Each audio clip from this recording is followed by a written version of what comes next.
Hi, my name is Mihaly Csikszentmihalyi, and I developed the theory of flow. This is how you spell my name, and it can get kind of confusing, so I have written it out for you as well. My first name is Mihaly. My last name is Csikszentmihalyi. I'll give you just a little bit of background information about me before I get into my theory of flow. I was born on September 29th, 1934 in Fuim, Italy, which is now known as Rijeka, Croatia. My dad was from Hungary, and he was actually in the Hungarian diplomatic corps, so he was stationed in Italy, which is why I was born there. I can speak English, German, Italian, and Hungarian. During World War II, I was actually in an Italian prison camp for a little while, and it was really hard being there and seeing all of the other kids kind of going mad in that mental state because they didn't know if they would ever get out, they didn't know what to do. So I knew I needed to find something to distract me from the reality of where I was. So I ended up taking up chess, and that really helped me until I got out. It helped me stay distracted, stay in a good mental state instead of being vulnerable to my surroundings. Definitely think it helped kind of plant the seed for the theory of flow. So when I got out, my dad actually was the Hungarian ambassador to Italy, and he was until he was fired when the communists took over. My family and I decided that we would like to stay in Rome, so my family opened a restaurant, and that's kind of where I was until I finished school. I didn't go to college right away. I decided to be a travel agent, but I painted on the side, and I loved painting. I loved that creative outlet, kind of like what chess did for me. I liked escaping reality and going to that place where I just felt content and I felt peace. So while I was traveling for my job as a travel agent, I ended up going and seeing a lecture that Carl Jung did on psychology. I really enjoyed it. So I started reading his books, and then I started reading Sigmund Freud's books, and I just loved the idea of psychology and how the brain works. So I decided that I would go back to school.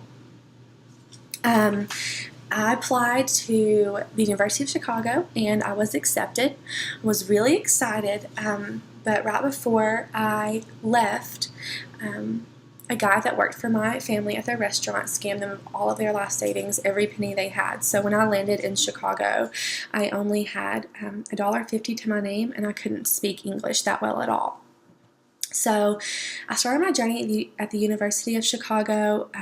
For finances, I worked as an auditor on the weekends and some nights to kind of get my financial situation back in order.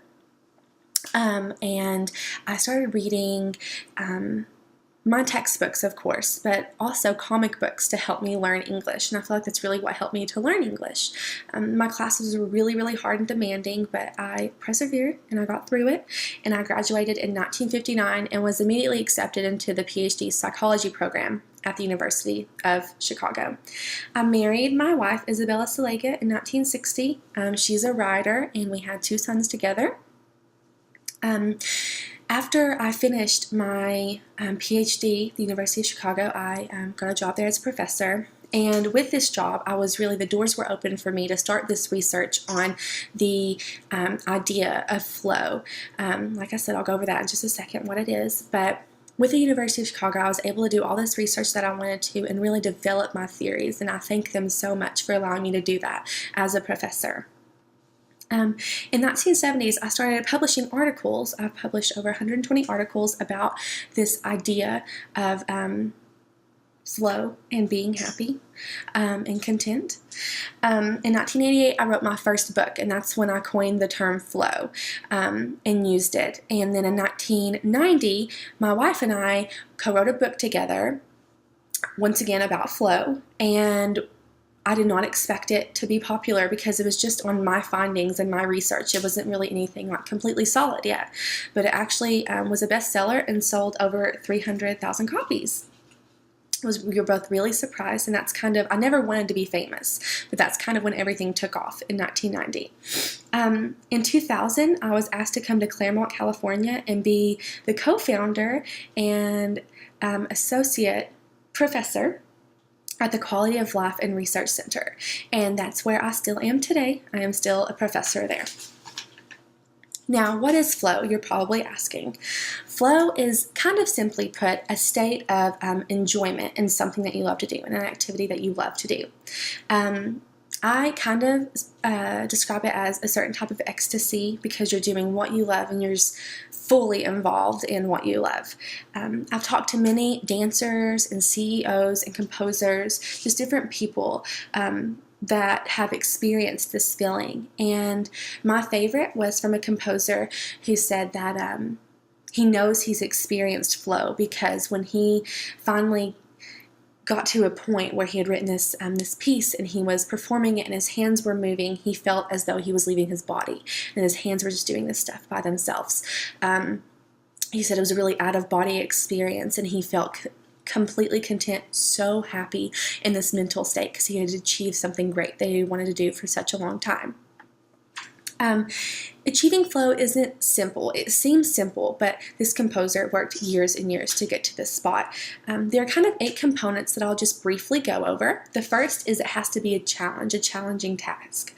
You have to become a part of what you're doing, in pursuit of a goal. You're going to need feedback, high concentration. It gives you a sense of control if you desire it, and the person's time is altered. I made this chart that kind of goes over flow, and flow is right here, and these are different emotions in the triangles.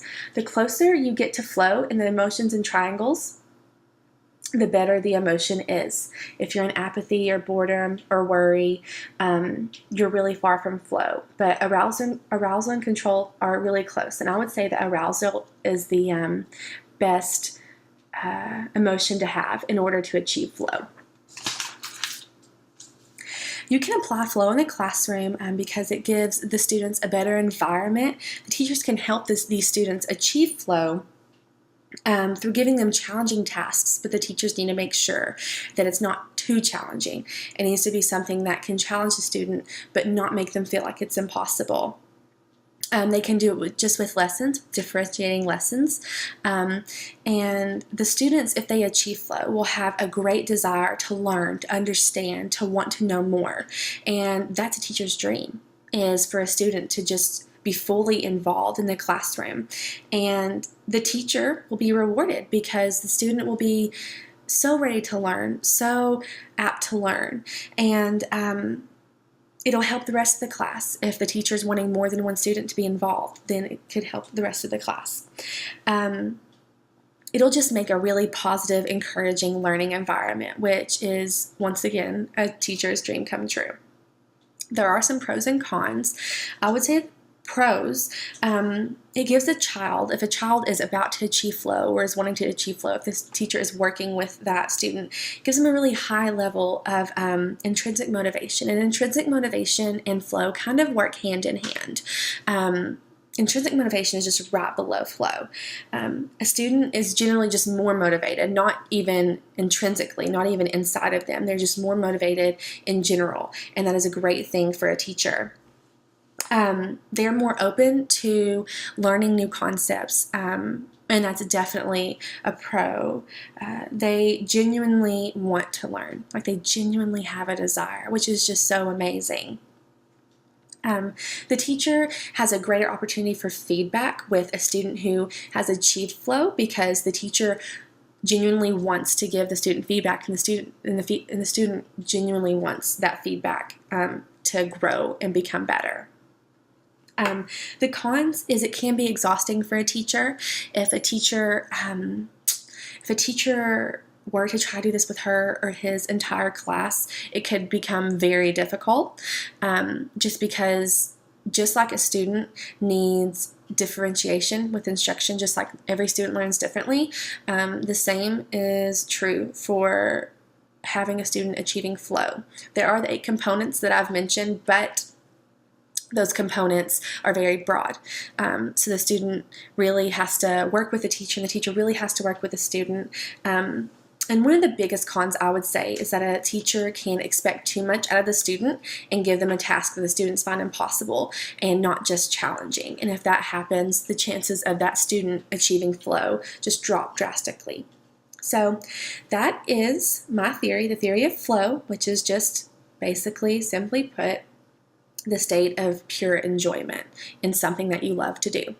So I hope that you like my theory, and I hope that you feel like you could use it in your classroom. And thank you so much.